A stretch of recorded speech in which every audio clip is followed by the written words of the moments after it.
All right, welcome out to the BluSky Trading Lab, ladies and gentlemen. This is Coach Matt. We're going to be talking a little bit about targeting and stop loss management here today, and we're going to use today's price action and really a review of the economic report here today of how traders can process trades after an economic report, such as we saw with the unemployment report. How often do you guys find yourself trading news-based events, first and foremost? Like, how often do you find yourself trading inside the actual economic report itself?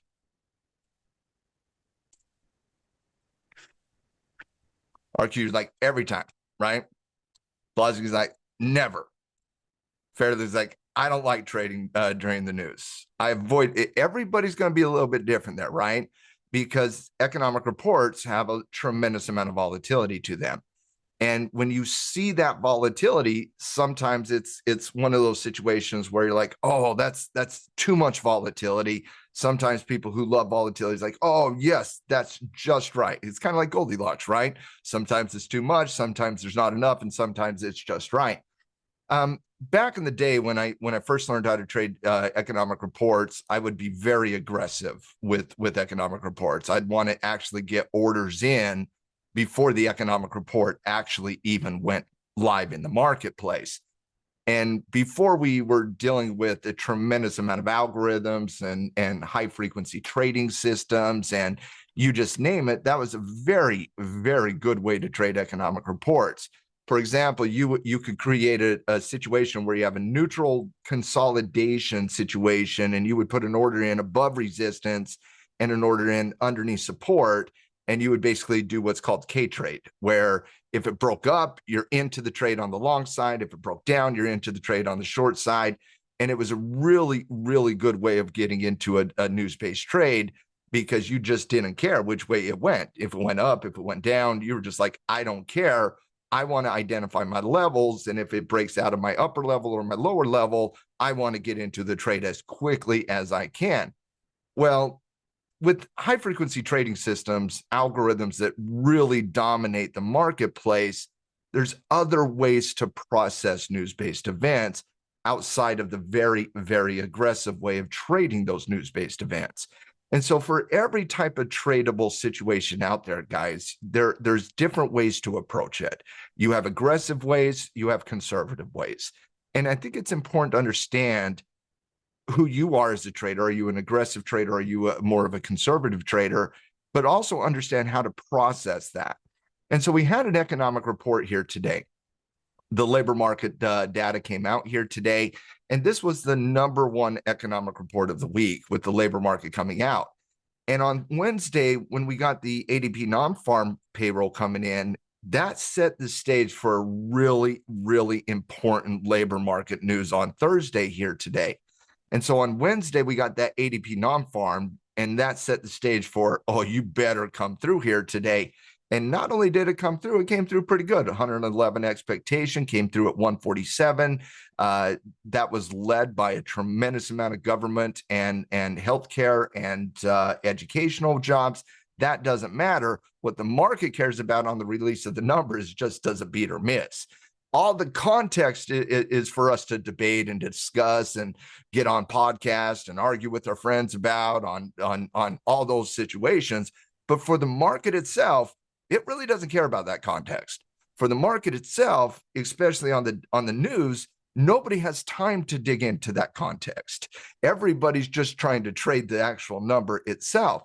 And so the 147 and the 4.1% unemployment rate that came in today, real good on the bull side of the equation. Now, when you see that coming into the market here, and let's kind of go into the market here, let's look at the intraday side of the equation in the lab. And let's kind of go into that. Let's just kind of go into that 5-minute chart very quickly. So when you had the labor market come out here today, here's the labor market print right here. Here's the cash open right here. So this candle right here is the labor market. This candle is the cash open. Now, when I first started trading news-based events, guys, what I would do is I would identify my levels on a 15-minute chart. So you're going into the event, identifying your levels. And so you have that level right here, obviously a pretty important, I'll get it off the Fibonacci there, get it on the trend line. So you have a level right here, and you have a level kind of right there. And I want to identify the levels on the 15-minute chart. That's kind of how I want, that kind of smooths out the data to get the pivot points that you really want to look at. And so you look at these levels as you're going into the print. Now, historically, I would put an order to buy above resistance and an order to sell underneath support. The problem with doing that today is the speed is so fast. And it can still work, but a lot of times you're going to get a bad fill, and you're going to be chasing price and so on and so forth. I met a trader about 10 years ago who was an algorithm trader very early in the developing high frequency systems and so on and so forth. And they were a currency trader. And they basically said, you can't do that any longer, because I would do it a lot in the currency market.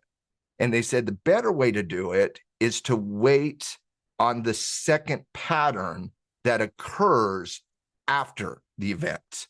And so you let the event, kind of that immediacy of the price movement, set the trend.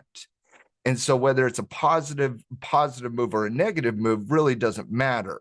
Now, you might have a bias on that, like you would rather have it be a positive move, but on an economic report trade, you really don't care. You just want to see your levels, and you want to see those levels get broken.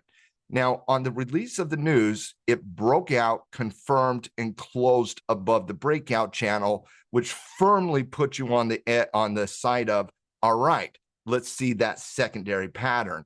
Now, when you do look at that secondary pattern on an economic report, the 15-minute chart is not going to be a really great time frame for pattern development, because these things are happening fairly quickly. And so once you get the trend established, what you do is you drive it down into that lower time frame, and you look at those secondary patterns after that immediate move on the algorithm. And so on that 5-minute chart, you saw that immediate move on the algorithm. It closed above the level, and then you saw that first retracement. And when that first retracement came back down into the breakout channel, this candle right here is the tradable candle. Not this one, maybe that one, but definitely this one, because this one confirms the pullback. And so your first tradable signal that is based on confirmation is this candle right here it was at 9 a.m. Eastern Standard Time, confirming the pullback. Now, the second candle that you would have traded here, and the one that I got into, was on the cash open itself, when you basically saw it break out of the previous resistance that was established in the immediacy of that economic report.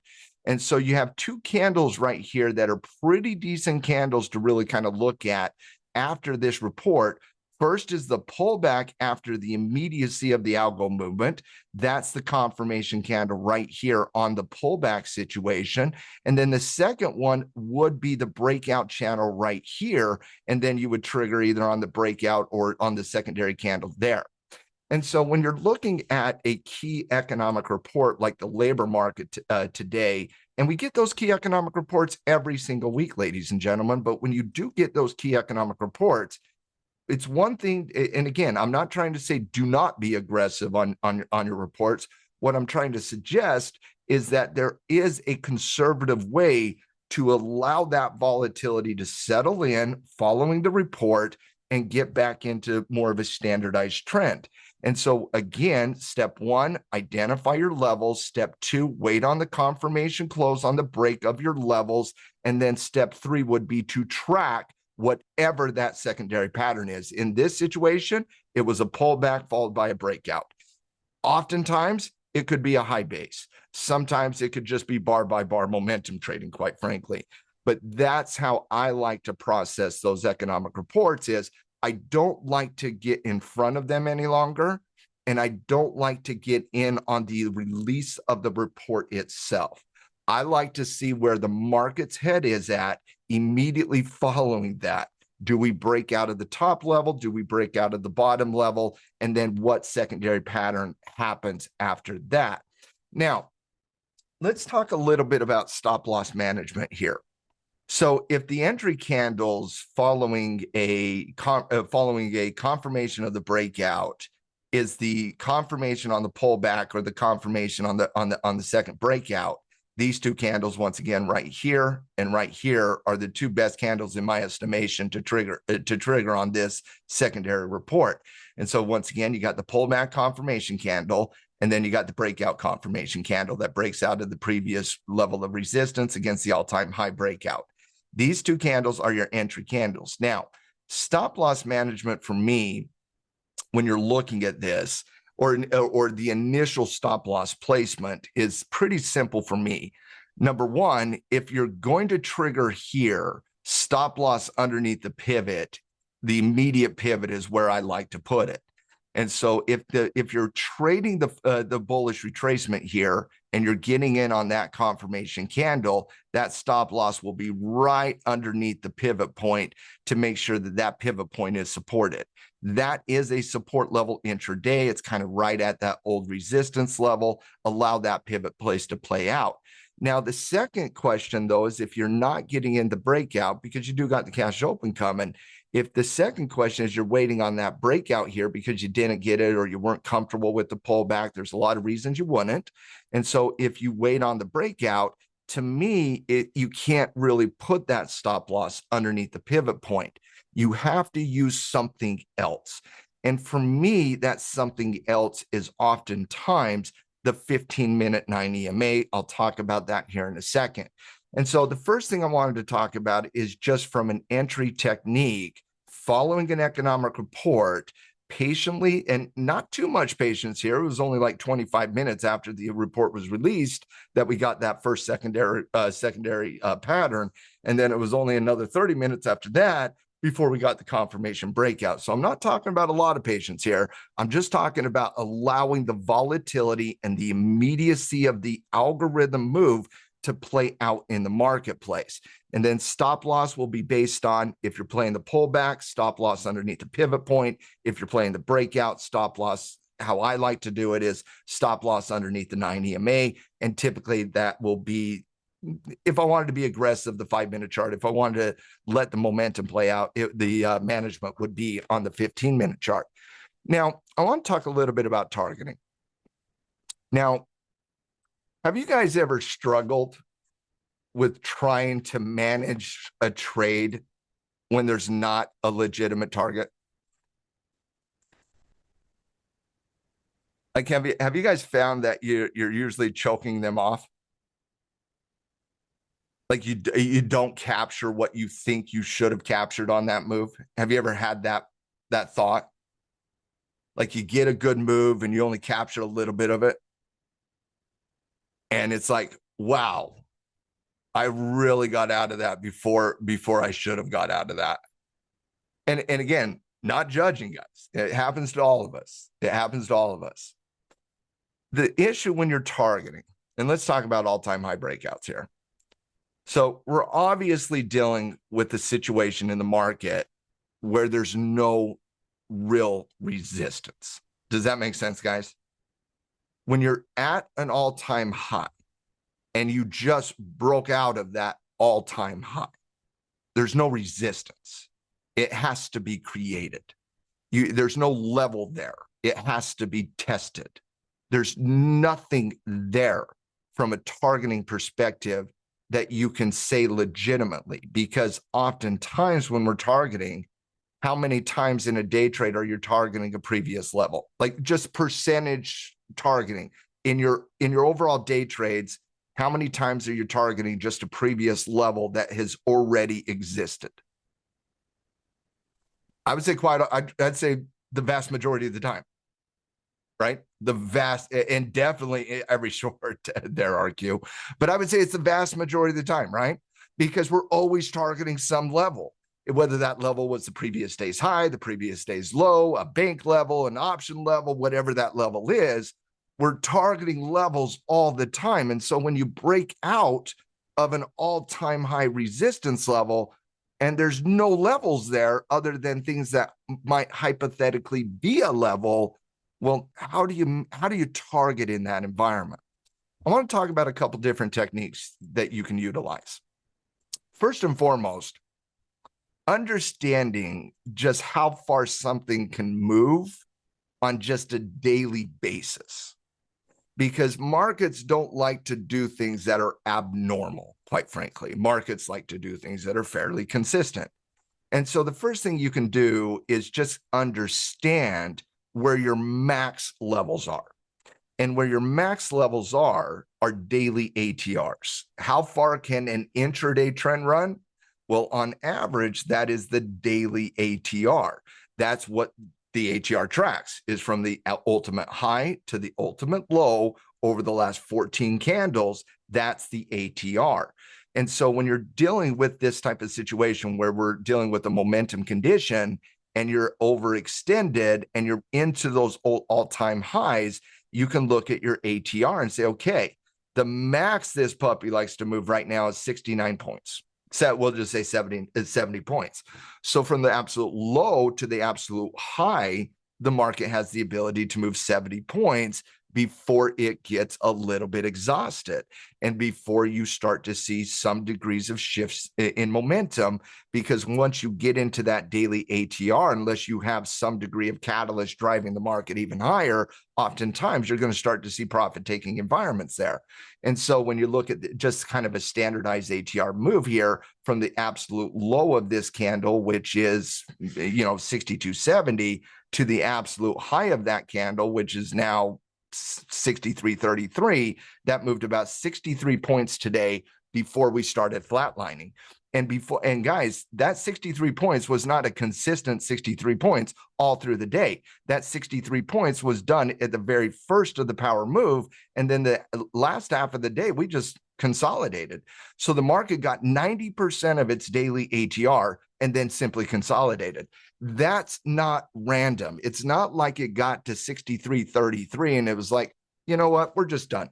It ran how far it could run on an average perspective before you saw a secondary consolidation. And so it's not all the time I look at just the ATR, but when you are dealing with the momentum day and you're up 63 points against an average move of 69 points, and a healthy dose of that was based on the algorithm move that was propelling on the economic report, I'm not sure you can say you're going to get more than that. And so kind of that first thing you can look at on an intraday side of the equation is the ATR. Now, the ATR is max targeting. Like that's ultimate target stuff. You can't target above on an all-time high breakout above daily ATRs. And so daily ATRs are kind of that average movement in the market. And that's 70 points here right now. You moved 63 earlier today. Seeing the general consolidation after that does not surprise me too much. Gabby, yes, it's the 14-day ATR. Yes. And so, and again, a lot of these indicators like RSI, obviously ATRs and a lot of the other indicators out there, they use a 14-day. And the reason, again, they use 14-day ATRs or 14 periods, right? 14 periods, because the ATR on an intraday is 14 candles, weekly 14 candles. So it's 14 because the average move in the market when these indicators were created were 14 days. So from the average low to the average high, right now we're moving at about 9 days, right? Well, the average when it was created in the 1980s was 14, and because markets were a lot slower back then. And so we still use it at 14 because for the most part, traders don't adjust those traditional indicators because the traditional indicators work because people use them. It's a self-fulfilling prophecy to a certain extent, Gabber. And so I would say even when the market adjusts to an average daily price range of 8 to 9 days, I wouldn't adjust my ATR because everybody else still uses the average of 14 days. And so, yes, it's the 14-day that you're looking at. And there's other ways you can calculate it, like ATR Wilders versus ATR normal. I use the simple, just a simple ATR is what I typically use. And so that's the first technique, is just understanding where that max target is on an all-time high breakout is that daily ATR move. You're not going to get more than that daily ATR move without something else propelling the market to continue. That's the average. That's where it starts to consolidate. That's where the bulls start to think about locking in profit. And especially on a day like today, where a lot of traders want to go do other things, that immediate move of the report, once that thing was over, they're like, we're done. Okay, so that's number one. Number two, the next targeting technique that you can utilize in an environment where you're dealing with kind of an all-time high break, right? And you're trying to understand, where can this go? Well, another technique that you can look at doing here, guys, is to take it out to a longer-term time frame, your primary time frame. So a lot of times we're executing and managing on these shorter time frames, but when you're trying to figure out targets, you're not going to be able to see the amount of data that you need to see to really understand those intraday trends on that 15-minute chart. So I like to bring it out to a little bit of a longer-term chart, and I like to kind of connect the pivots here. And so you see a trend line right there. That's one trend line. And so you got a trend line, a pretty aggressive trend line here that obviously still has a little bit of room to maneuver before you start getting into that overextension on that trend line. Now, that's not the only trend line you have right now. You also have a trend line right here. If you can connect these dots right here, it's going to be a little bit hard, but I'll just connect these dots. So you see that trend line. Let's draw this one out. So you also have this trend line here that got broken through. And so this trend line here could act as a support level now, because trend lines are interchangeable, but it would not act as a resistance line. Your resistance trend line, you have to go back in time a little bit to connect these pivots, these like pivots here, and you can see you still got room to maneuver. Now, once again, you're drawing this trend line on an hourly chart, which means this is a multiple time frame trend line chart. This is not your scalp trade target. That's the ultimate end all be all trend line on the hourly chart, where you can basically max out any potential profit up there. So if you trade this secondary pattern right here, when you get into that breakout. So for example, if we're looking at trading this breakout, well, that trend line becomes a really, really aggressive target. That trend line becomes a very important target, but because that trend line is very expanded against what we just broke out of, that wouldn't be the first target. It's a target after your secondary pattern up here. And so you got to keep an eye on that target. And quite frankly, I think that trend line is going to be an important trend line as we do navigate into next week as well. And so you come back out to the 30-minute chart just to kind of get an identification. And so the first technique you can look at in targeting, guys, is just max potential on that one-day basis, and that's just a daily ATR move. The second one is an extended trend line on a 30-minute chart or the hourly chart to have an understanding of where those resistant trend lines get into. The third way you can understand how far something can move against an all-time high breakout is you can go back to the past to identify how far things move when it breaks out. And so, for example, this is the concept we like to call yield. And so, for example, you have this move here from right here to right here. That's how far it moves before a secondary pattern develops. You don't have really anything inside here. It's all kind of neutral based. That's a volatility. And so you're trying to get like-minded environments. You have one right here as well. So you got this move right here. You got this move right there. You got that move right there. Those three moves, I would say, are fairly, those are higher highs, higher lows, higher lows before a secondary pattern developed. And so you're basically trying to look at how far something will move before a secondary pattern starts to develop. It's the concept called yield. And so, for example, on the daily chart I did earlier this week, that's why we were slightly overextended. But you see this move go from 36 up to 80. So it moves 44 points. This one move here moves from 60 up to 203. So it moves 43 points. This one here moves 36 and it moves up to 71. That would be 34 points. And so market likes to move right around 38, 39 points on that type of move. Now, obviously, we have a momentum condition. You take that from right there at 37, you technically get overextended on that target right up here about 63.10. And so basically, when you're looking at yield is an average move between two levels. Not surprised that it got above it. We had a momentum condition on the report, but that's another way you can target is looking at the history of like-minded patterns from the low point to the top point in a wave count to see how far something can move. On the intraday side of the equation, this week, those moves have been around 40 points. And so you basically would look at that same level and say, okay, at this support level to the next resistance level, obviously we see the price action here, but you don't see it when you're making the trade here, right? That's what you're trying to understand. And so that target would have been right around that 63.10 target, given the fact that the average move in the 30-minute chart this week on higher highs, higher lows has been around 38 to 40 points. You would expect another 38 to 40 points on this move. That's another way you can target there as well. The one thing that I struggle with in targeting on all-time high breakouts is Fibonacci's. It's not that it can't be done. It certainly can be done, but I struggle with targeting on the Fibonacci side of the equation on all-time highs, and so I typically don't do that. I much rather prefer my extended trend lines. I much rather prefer my daily ATR. I much rather prefer looking at the actual percentage, the actual price moves between two levels to help me understand targeting. I love Fibonacci retracement target. I love Fibonacci extension targeting on the first retracement after the breakout, but not going into the breakout.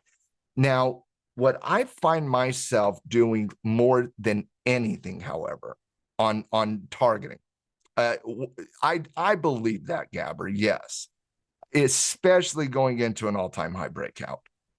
I think when you're dealing with price action that's in between levels and you're dealing with trends off pullbacks, I think Fibonacci retracements and Fibonacci retracements and Fibonacci extensions are amazing on pullbacks. I love them on pullbacks.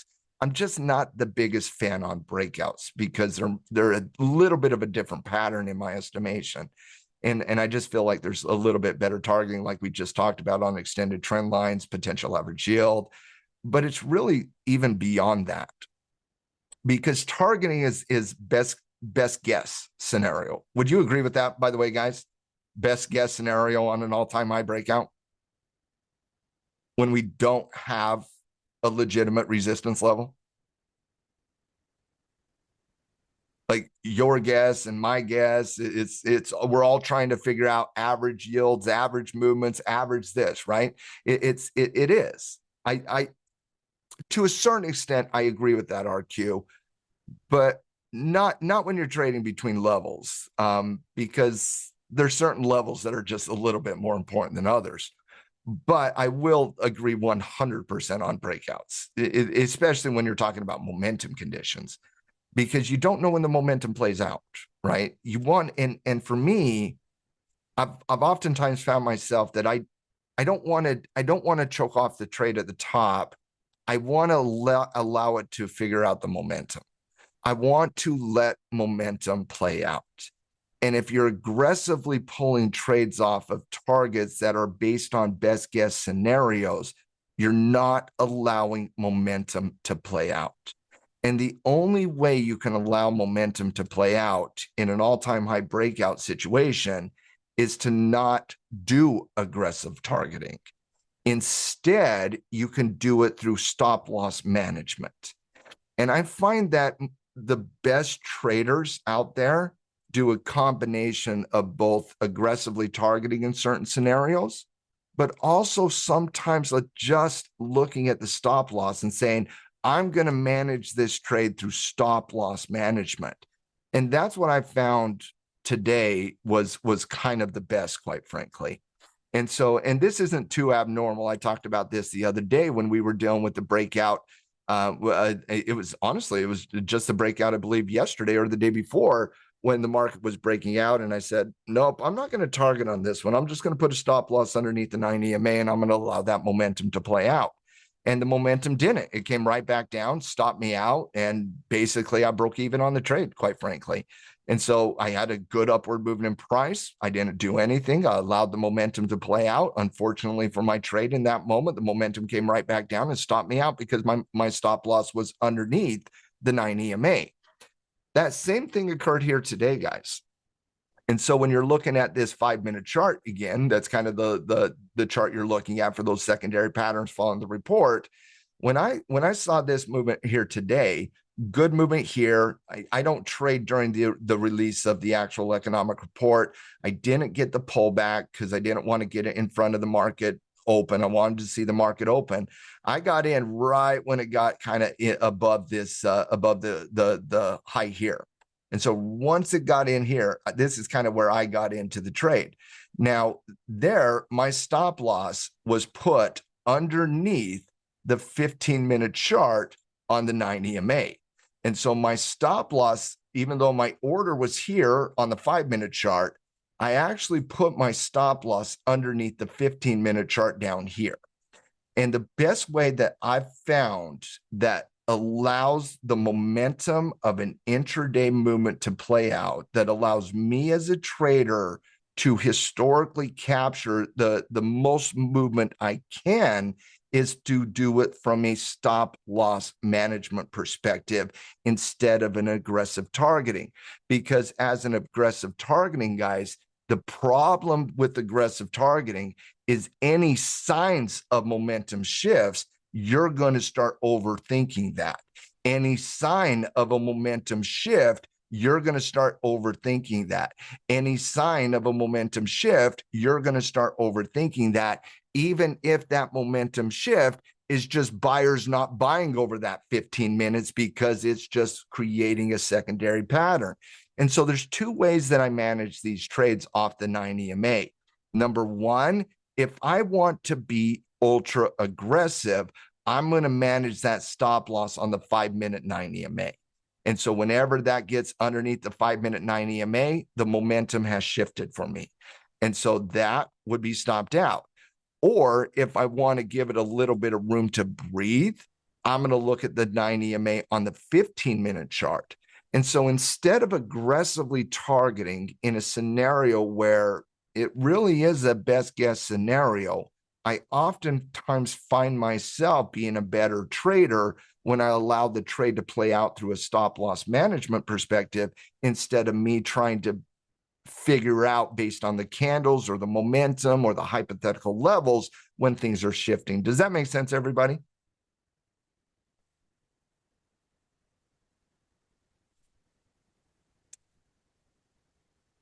It does. It does. It does.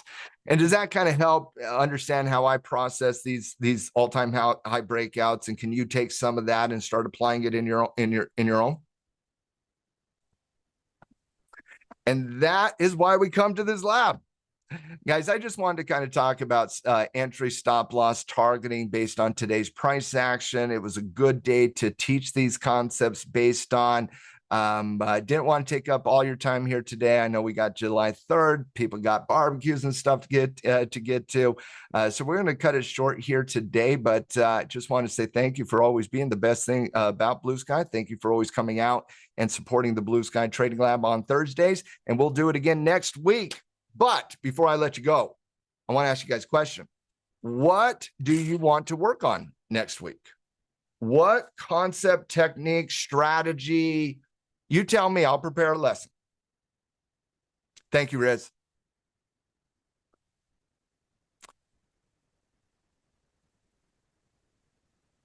And honestly, you don't have to tell me right now. If you have an idea over the weekend or whatever the case might be, hit me up in Discord. I don't know if we'll do cover calls next week, Aaron, but we'll talk cover calls at some point, no doubt about that.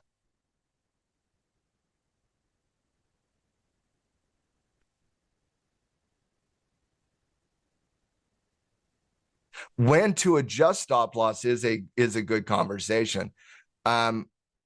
We could do something very similar that we did today, but this time go into the back testing and do it through a back testing, and all of us would make decisions together. Do you guys want to do that? Should we do some back testing next week? I love back testing. Yeah, I love back testing. All right, guys, it is back testing next Thursday. And with that said, I will be popping in with Riz tomorrow. Say hello, but I hope everybody has a wonderful, wonderful, wonderful rest of your day. And I hope everybody has a wonderful holiday. Blas, no damage with fireworks tonight. Everybody be safe. But scream America. That's right. That's right. All right, guys. Thanks for coming to hang out. I'll see you tomorrow. Later, team.